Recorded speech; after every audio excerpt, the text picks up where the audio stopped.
Gamers of Reddit, what are some underrated games do you think more people should play? Mercenaries, Playground of Destruction. It was GTA in North Korea. You could hijack anything and destroy any building and call in airstrikes. Truly ahead of its time. Never could beat the final mission, though. Regardless, amazing. Sacrifice. I don't remember a lot of buzz about it. It is one of the most imaginative RTS titles in history. It came out late 2000, and I don't think there has been a game like it. Unlike most RTS titles, it played like a third-person RPG instead of a top-down isometric game. You personally controlled a unit, you would summon creatures and cast spells, get into direct combat with the opponent. The goal was to corrupt the altar of the enemy.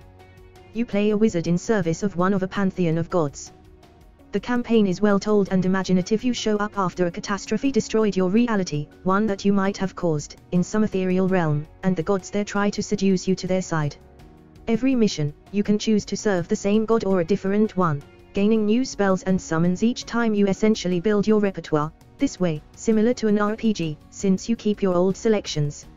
As war breaks out between the gods and they start dividing into factions, your options close off, until you are left serving the last god standing against a horrific foe. It has some great voice acting. Tim Curry plays this god of air who constantly insults the earth god. The game's visuals are insane. The world crafted using voxels that could show massive terrain destruction. One of the spells would transform a huge area of the map into a volcano and rain down massive flaming boulders that would break massive holes in the ground. Sadly, it sold pretty poorly. It was ambitious, funny, ahead of its time. The UI really hurt the game. It's pretty awkward to play. Driver, San Francisco. Really cool game with a unique storyline. Sadly, it isn't available at the public anymore. Ghost Trick. Edit, Jesus Christ, didn't expect this to generate such intense reactions. GG guys. If you want a good overview of this game, watch Matthew Matos's video about it in YouTube. He's the one that got me into it. For me, it's got to be an old Xbox game called Metal Arms. It's a bit old now, but it's the shite.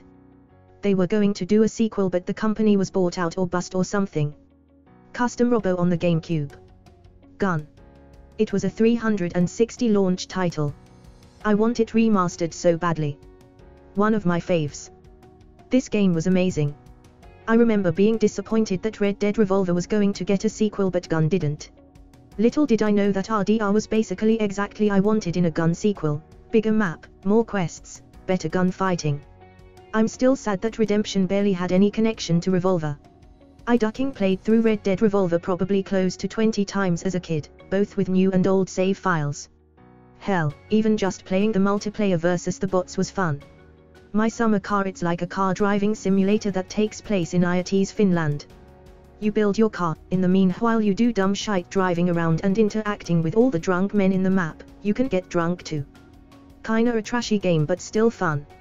Screech Eat. It's a split-screen multiplayer game that you play online. Every character is invisible, and the only way you can kill each other is by looking at each other's perspective, hence Screech Eat. Also some really funny additions into the game, for example a mode where every sound is replaced with an Australia going bugger. Cheap and hilarious. Champions of Oroth on PS2. Been waiting for a remake forever. Loved it more than Baldur's Gate, Deadly Alliance. My wife and I must have played that game and its sequel for 100 hours. Edit, also, no love for Armor Core series either.